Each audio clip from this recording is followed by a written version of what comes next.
What is going on this day of our Lord? Okay, that's what I want to know. Our Lord and Savior. Amen. Listen, welcome to So That's What We're Doing. And what we're doing today is we are celebrating Pride, okay?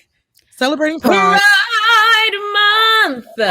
Yes, we are in the final week of Pride Month. Yeah. And for me, it's Pride Month every day.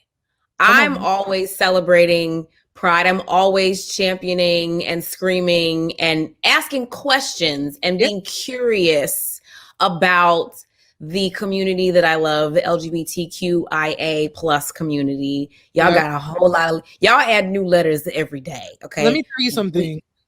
I saw a post that had all what the acronym stood for, and I posted it and it was like, I'm gonna be real, I was ignorant to some of this stuff. Yeah. And to be honest, I grew up in the Deep South, being gay, being queer, being bisexual, none of that was acceptable growing up. Yes, at all. Bible Belt. And I think that there are discussions that people are afraid to have. And absolutely. We share a friend who's not afraid to have the tough questions. And I thought that it was important before we close out Pride Month to have a discussion that I think that people can learn from, that people can grow from, and people can expand their minds. Maybe you're not there yet, but maybe you just need to hear the story of someone who takes that walk every day. And so without further ado, darling, we have to introduce our friend, Justin Stewart. Yes, giving us realness. Come on, giving us she's black, code. She's queer, and she's here, honey. Yes, black queer in here. Yes, I'm snapping. Snaps. Yes. Snaps for Justin. Justin brought a whole rainbow fan. So for y'all listening. It's real in here. It's real in here. He's giving pride. He's giving a sequence jacket. He's giving us black and proud pride. Tarjay had a nice pride line this week. Oh, very good. Shout out to Target. Yes. Well, Justin, listen, I had to invite you on because I think there's conversations to be had. And I actually saw a video from Saucy Santana, who's affiliated with the City Girls. He actually literally. And y'all host. Go ahead, Candace. Go ahead, girl. She's feeling the song. She's feeling the song. Well, no, you ain't put no vocals on it though. Go ahead. Let me see you walk. Me? Yes, you. You got an album coming. Don't put me on the spot. Yes, I'm surprised you ain't belting out. Let me see you walk. I'm drinking today. I don't have it. I don't have the notes. She don't have it. I'm sipping a little gin.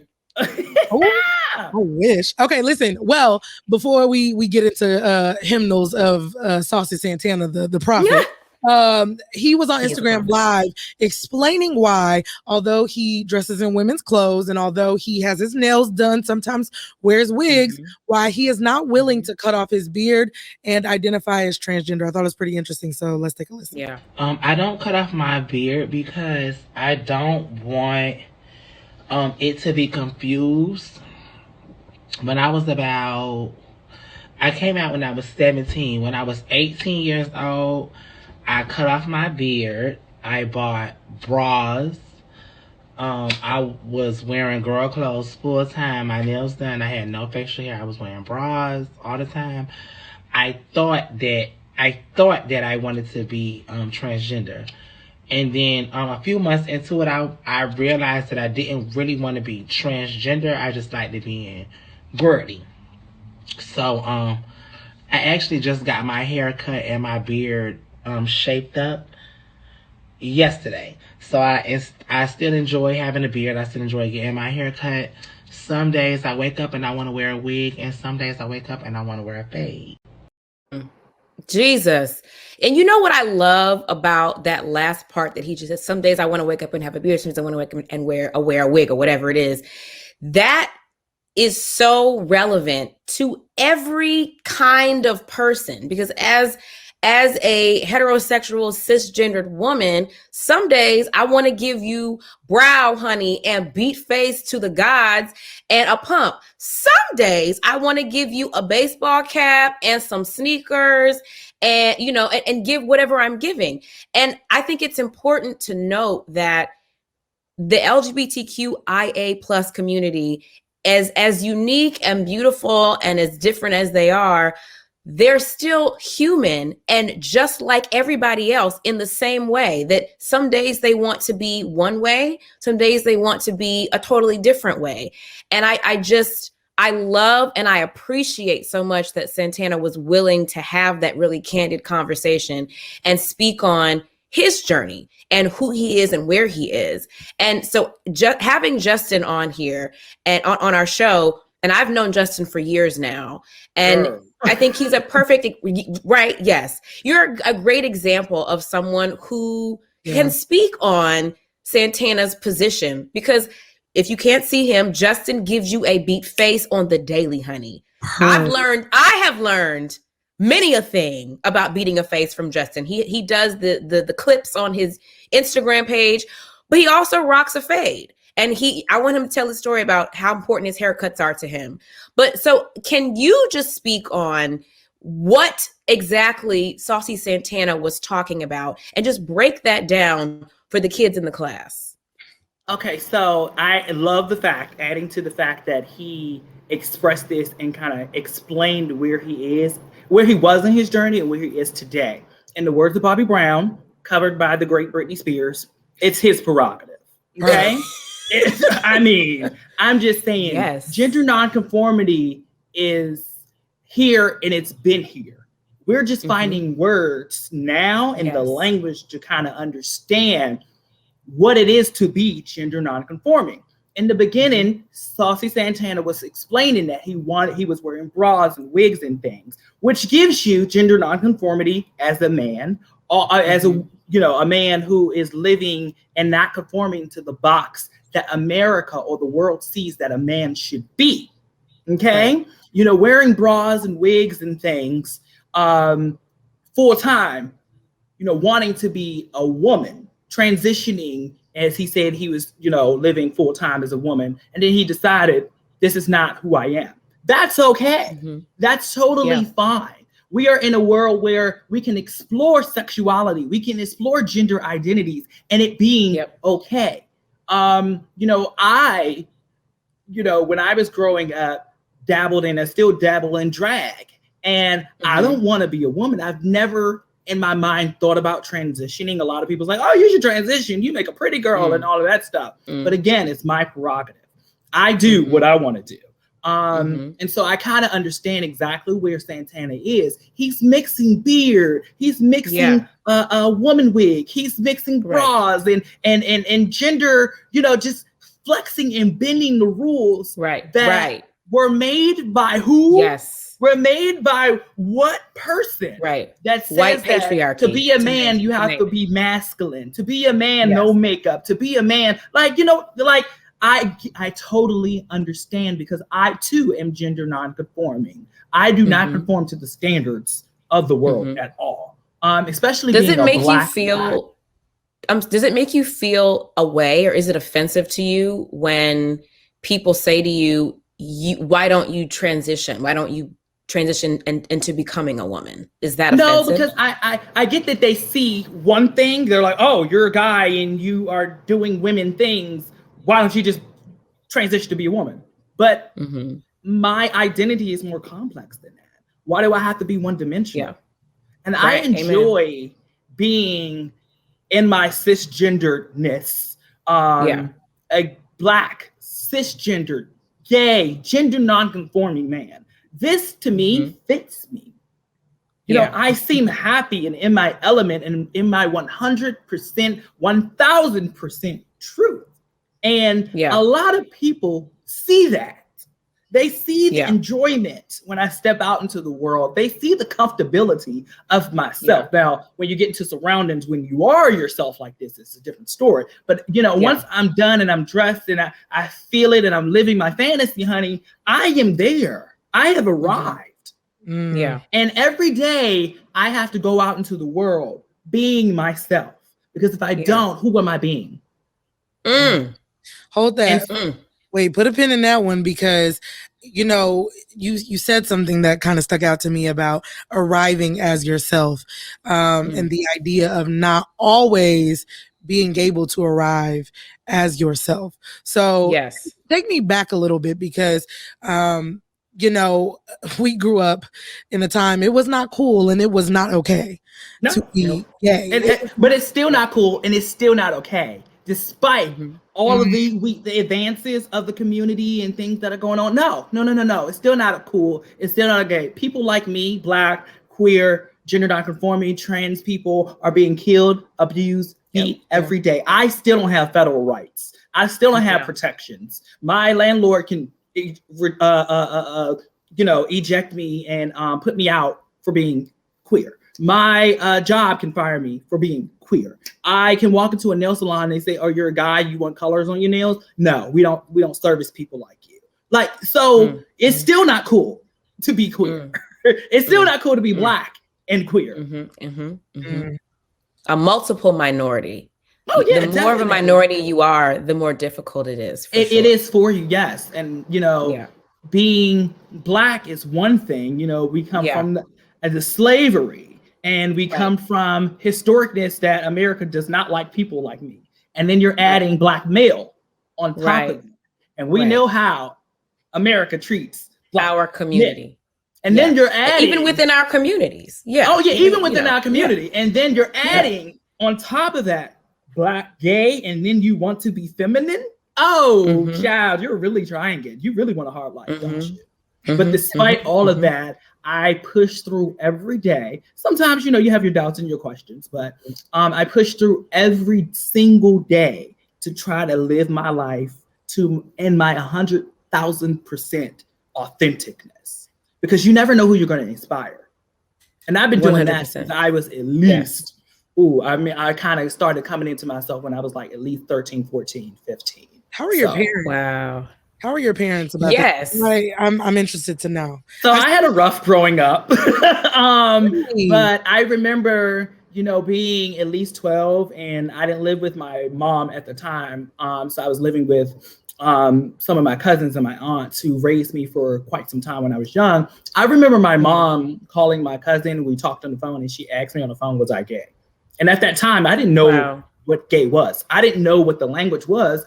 I didn't even consider my femininity as a red flag, as he's gay. Look at how he's acting. Look at what he's doing. That's what gay people do. I didn't know that. In life, I was just living, being a child. I just thought modeling was cool. I just, I just thought, trying to be a fashionista was cool. I just thought it was cool. I just thought it was wearing contacts and just being myself was cool, because as a child, that's what you do. You just gravitate to the things that make you feel great. And so I remember just breaking down crying.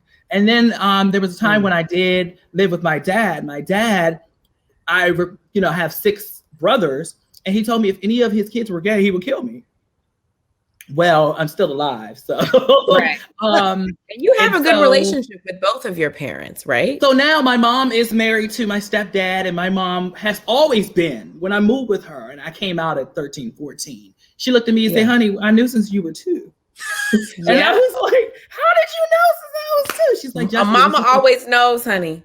Right? She said, it was just the things you were doing. I just knew. I was fine. I don't care, And so she has been so supportive of me from the beginning, outside of her conservativeness. My parents are both, my stepdad and my mom are conservative, Black conservatives. And, outside of that, my mom has been to Pride with me. My mom has been to the high school when the teachers called her or the principals called her and told her Justin's wearing makeup to school. She came right up to the school and defended me. My mom threatened to bring PFLAG and bring the news and sue the whole school system. My mom has been there. My mom has met my boyfriend. My mom has walked in a Pride parade with me. My mom has just been so supportive. When my stepdad came into my life, I was very kind of weary about being who I am, and meeting a new masculine father figure in my life, especially somebody who was a Marine, because he served. And me and my dad watched RuPaul's Drag Race together. He's been to the gay club. He's told me about his cousin who was gay, and he just loves me unconditionally and loves and supports me. And I just cannot thank my parents enough for showing me that love, because there are thousands and thousands of little gay children out there like me or LGBTQ plus kids out there who don't receive that love at all. My family, it took the rest of my family kind of like, okay, he's wearing makeup, this is just him, whatever. But they've always been supportive. Some of them throw the Bible, at first when I first came out, you know what the Bible says, and I'm like, I guess, So, so it took some getting used to seeing me as me and growing into myself. But regardless of what people thought, even in school, jobs, family, I still pushed through, and I still presented myself in the way that I wanted to present myself that day. Do you feel like your parents' conservatism has gotten in the way of you all having a positive relationship, or how have you and they reconciled having conservative views and also accepting their gay son? I try to listen to them and their views. I try to love and support everybody, because it doesn't matter at the end of the day who you vote for, what you do, who you lay with at night. We're all human. We're all here to learn. Just like you said earlier today, you have questions, you've been learning, you've been going through and just kind of trying to find more understanding, especially from people in the community. And so, my mom's old school. My mom's 50. My dad's 40 something. So they have these views. Well, they have these views that their political party affiliation, is associated with. But my parents do not let that get in the way of them supporting me at all. I do not feel any type of way. If anything, I'm teaching them what gender nonconformity is. I'm teaching them why trans people need protection and need rights. My dad, we were having a conversation one day, and I was home and we were watching TV. He was like, why do trans people need this? Do trans people not get protected? Are they not protected? I'm like, Dad, no.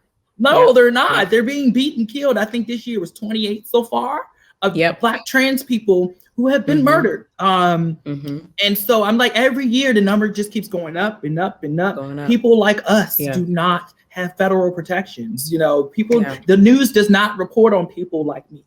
They don't report on the LGBTQ community. And my role as a producer, I've made it my mission to kind of change that narrative and show support for my community, because there are people out here who are just like me, making history and making news every day. And, we have this thing where news organizations only show up when it's Pride. When they're showing the parade and when they're showing the festivities, and we're all naked and drunk and having fun in the street. But when laws are being passed that discriminate against us, it's not being covered. When trans when women you're not being included in laws, it's not being covered. When trans kids are being, bashed and abused and discriminated against, it's not being covered. Or it is being covered, but that's the only narrative you're putting out there, that a trans person was murdered by a man. And everybody goes, but what did she do? Did she trick him? What did they do? So I have made it my mission and goal as a national news producer to find amazing, positive stories of reinforcement to show we are here. We are making history. We are making news too. And just as to kind of also add into your question, yesterday, I wrote a story about a West Virginia 24-year-old state legislator who is conservative and Republican, came out as gay on social media. And in his clip that he posted, a 2-minute video, he said, I am still a Republican. I am still Christian. And people believe that gay people cannot be Christian. And I believe that God loves me for who I am. And nothing's changed. I'm still the person you voted for. I've always been out to my family and friends. I just feel like it's time now to show the world and tell the world who I am. And that resonated with me totally, no matter if he's white, Black, gay, straight. I get it. I totally get it. Yeah. Well, and speaking of the religion piece, this was something that Candace and I had kind of struck on a few episodes back, because we were talking about the Bible, and she was saying how she didn't believe everything in the Bible, and it kind of made me pause for a second, because I was Wait, Miss, I came from Jesus? I did come from him.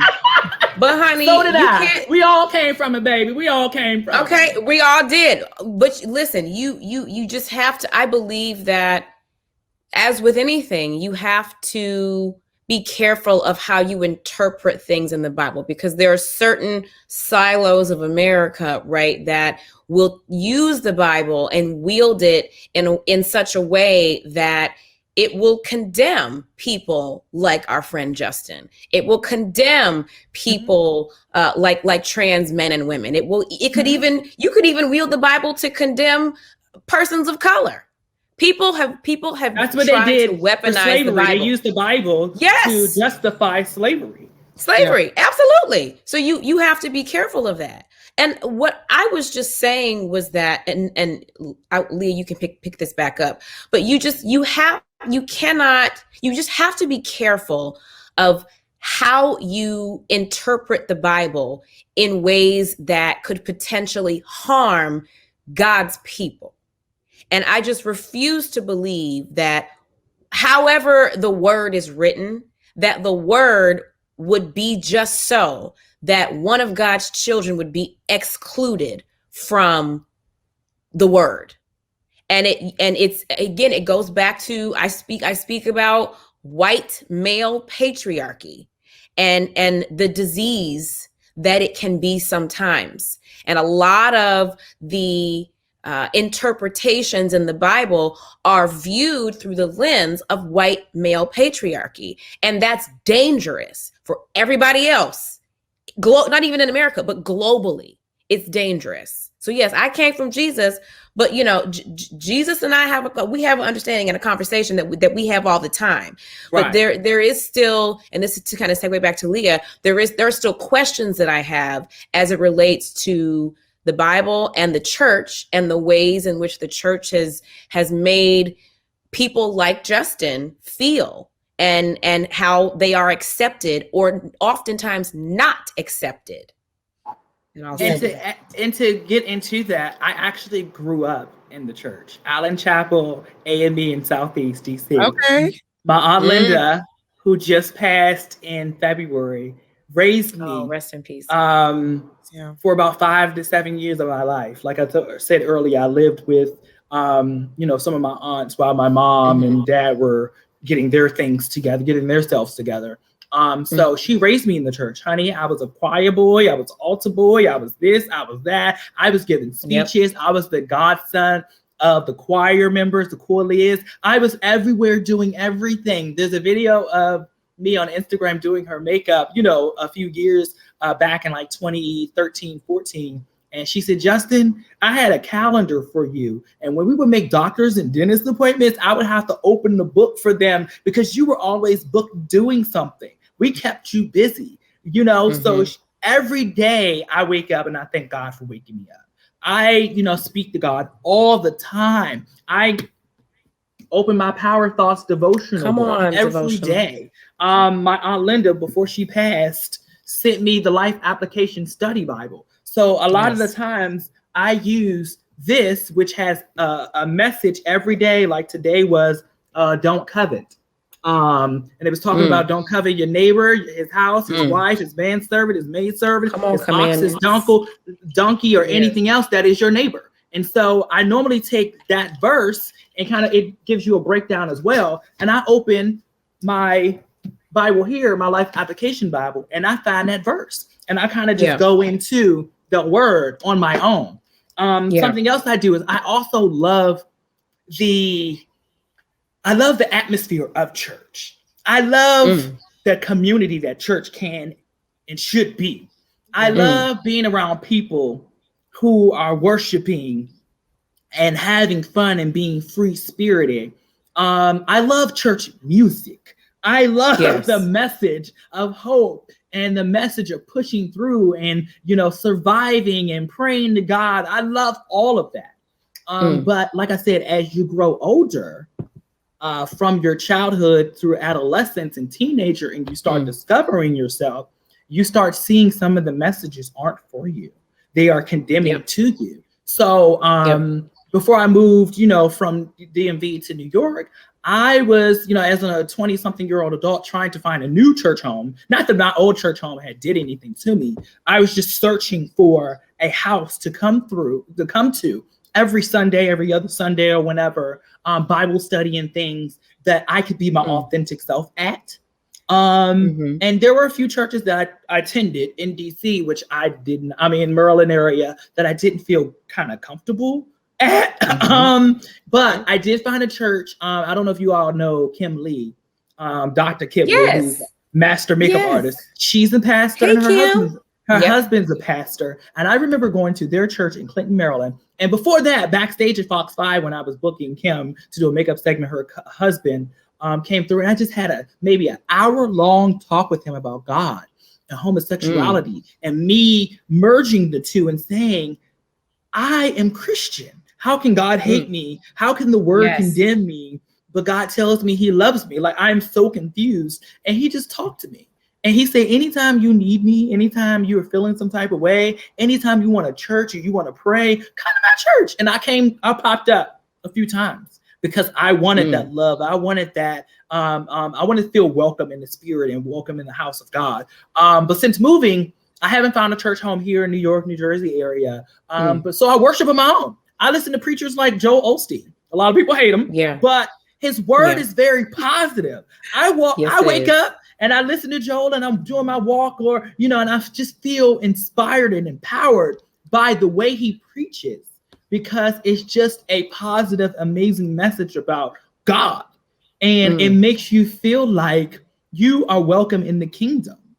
Yeah. It doesn't condemn you for the things of your past or who you are currently. I love the verse that God approved you before you were conformed in your mother's womb. Yes. I love that verse. Yeah. Because in my true authenticness, no matter what day that is, I just feel like God approved me already. Yeah.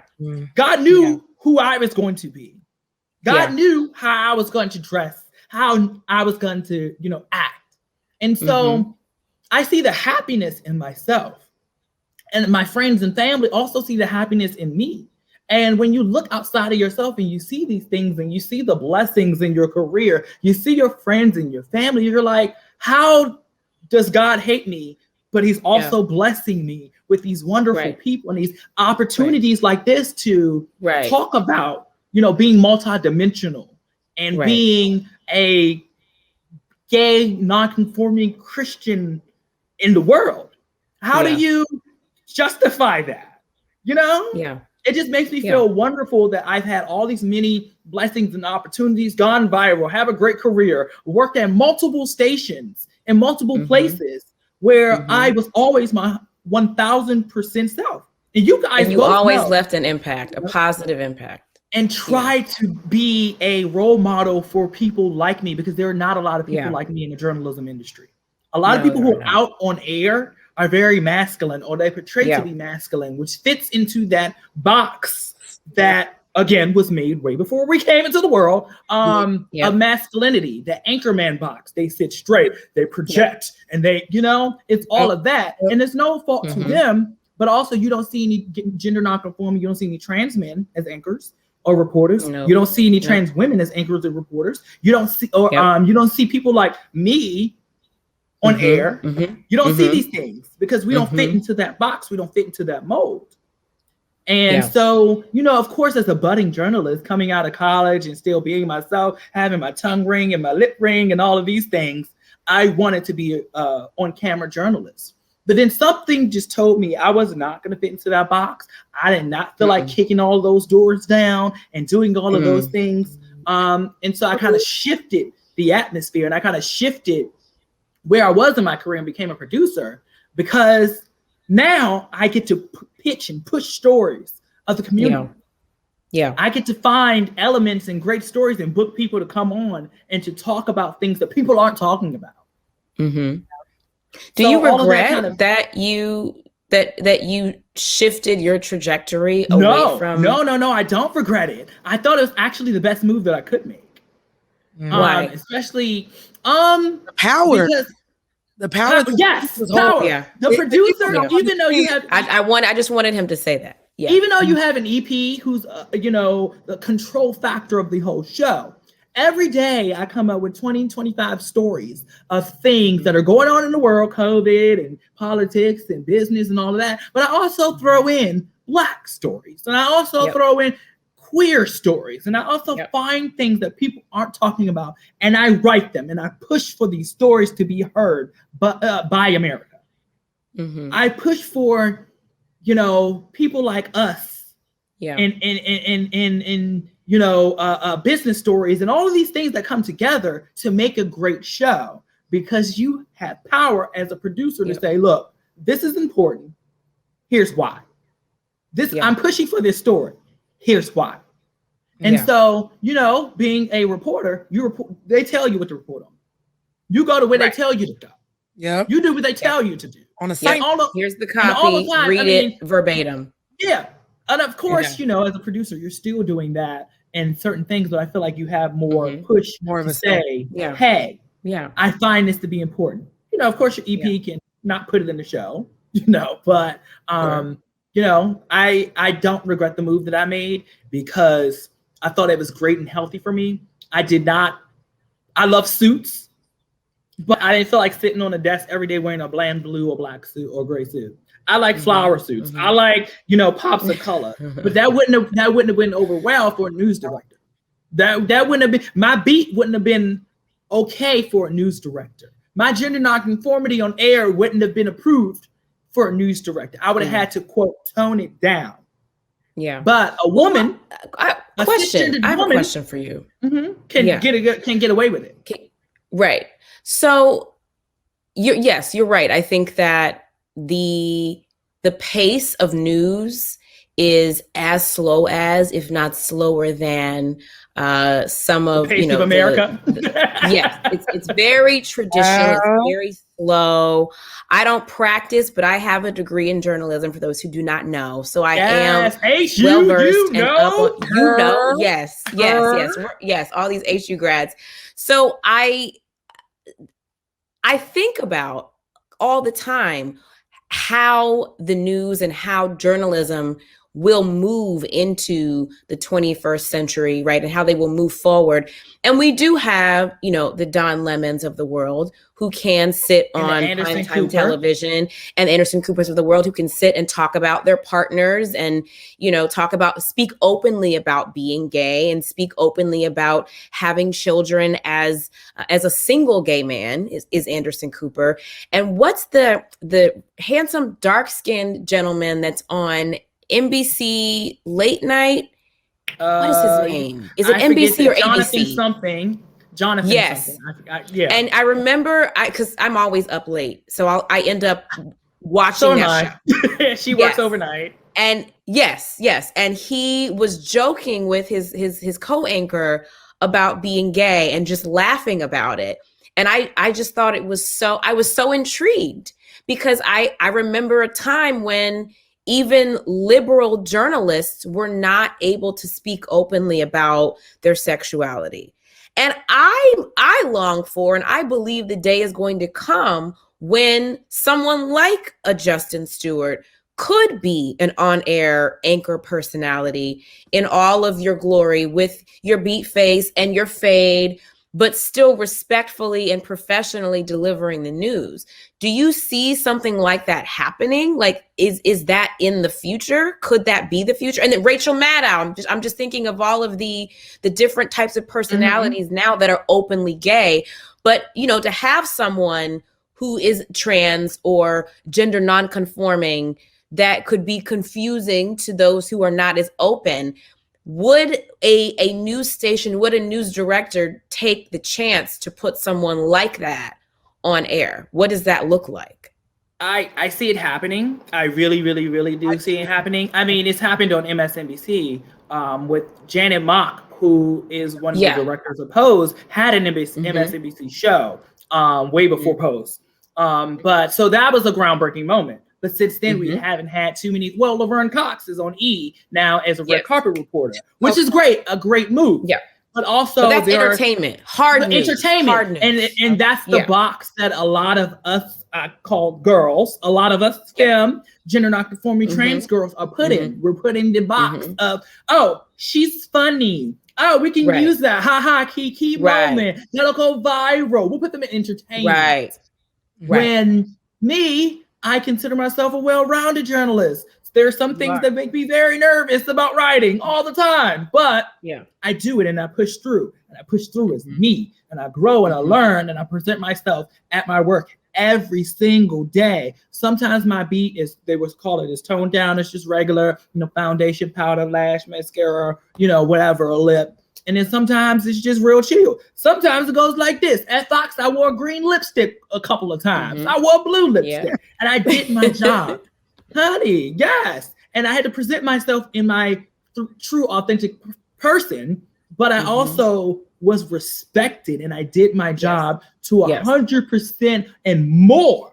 Right. In that newsroom or in the newsrooms that I've been in, because I worked at ABC 7, I worked at Fox, and now I'm in New York. And I wouldn't have been able to get to these stepping stones and get to this point in my life where I'm working on a national news show in the -- market in the television business. If it hadn't been for both of those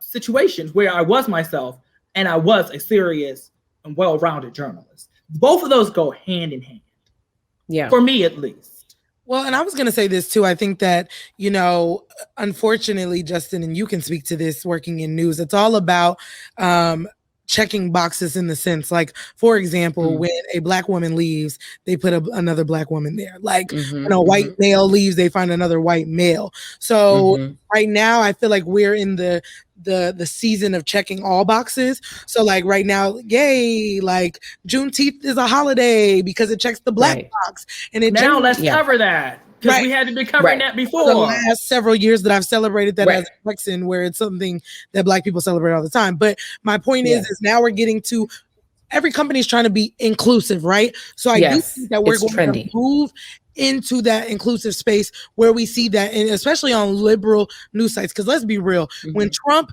became president, formality of news went out the fucking window. Niggas was on here talking about how they hated Trump. I mean, like literally, it turned from opinion-based shit, formal news to opinion-based. So I do think that we are moving to a space of that. But one conversation we do need to have around sexuality in this business is Justin is still a gay Black man in this industry breaking the mold. But be clear, honey, there are plenty of white gay males up in this thing, and they are up and weaved in through entertainment. So let's be very clear.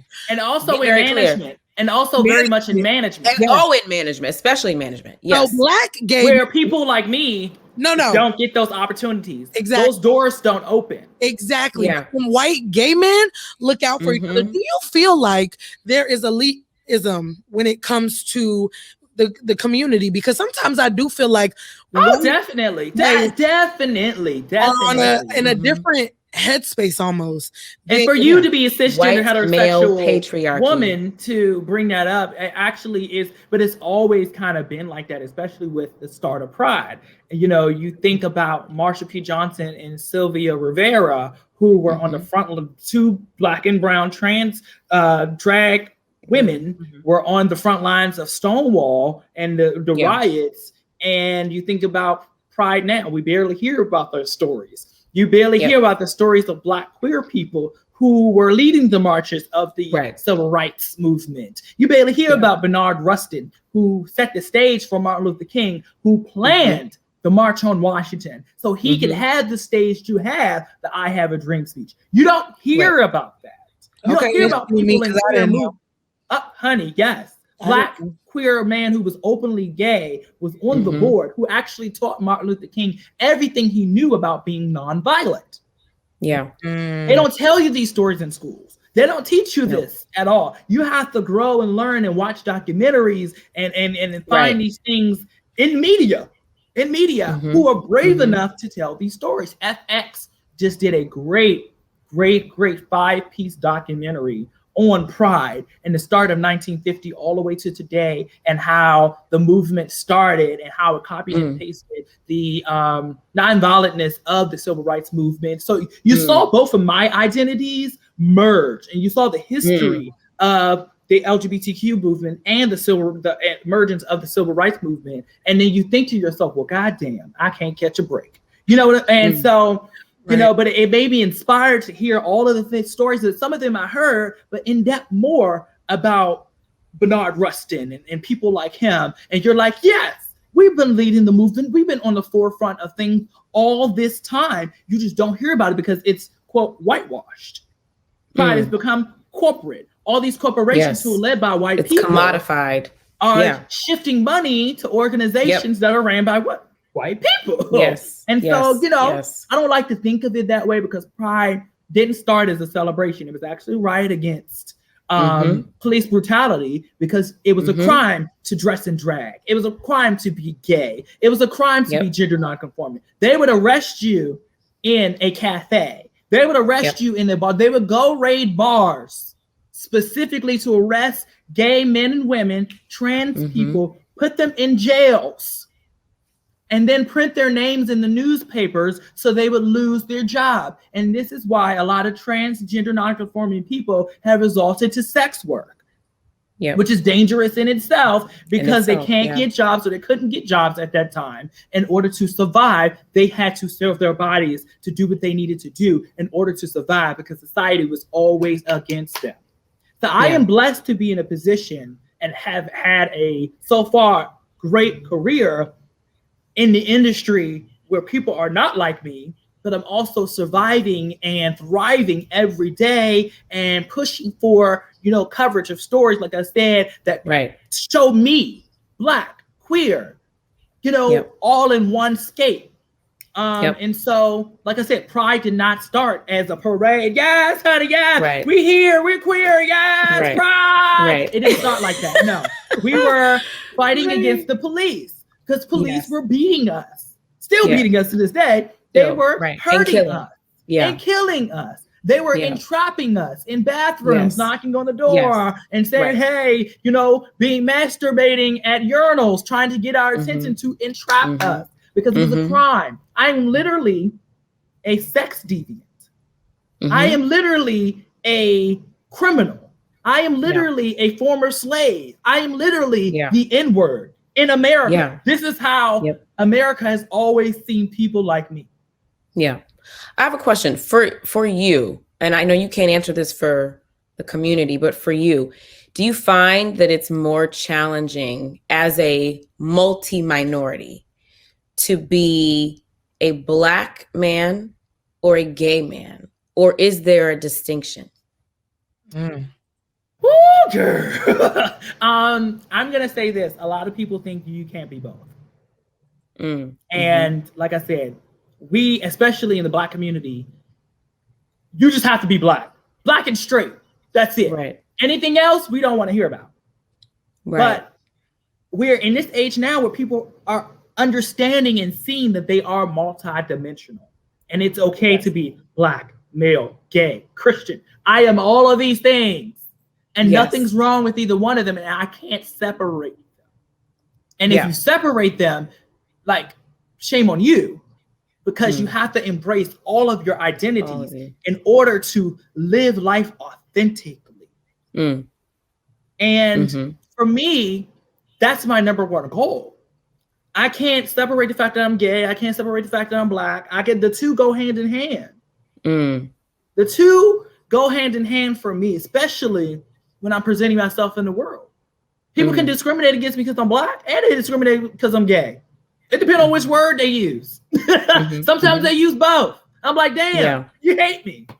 You know, I can't catch a break, but I can't go through life being depressed, being sad, and not being my authentic self, because what kind of life would I be living?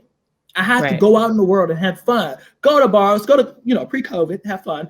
You know, go to bars, go to places and experience life and meet people and talk to people and have these conversations like we're having now in order for people to grow. And like I said, my parents are conservative. I'm learning from them. You know, mostly my mom, because she calls and always the conversation spins to Joe Biden or Trump or this or that. Yeah. But in a sense, as though I'm listening to her. I'm growing, I'm learning. No, I'm respecting. And that's what you have to do. You have to respect. It may not be your opinion, baby. It may not be. That may not be for you. But it's okay. Sit there, listen, engage. When it gets a little touchy, just be like, okay, I'm done. I'm over it. Like, you know, it's like going to a dinner with a whole bunch of people you may or may not know.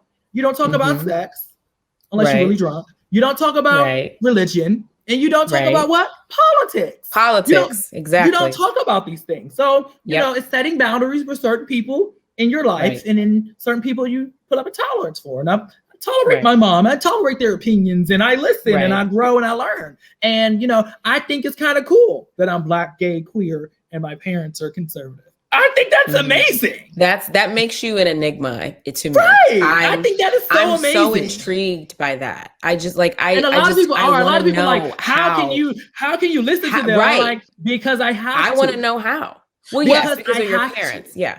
Well, I have to listen to them. I have to see their viewpoints. I have to, because, you know, outside of me, they have a life. They live in, you know, rural Virginia area. They live in the South. They, you know, their community is their community.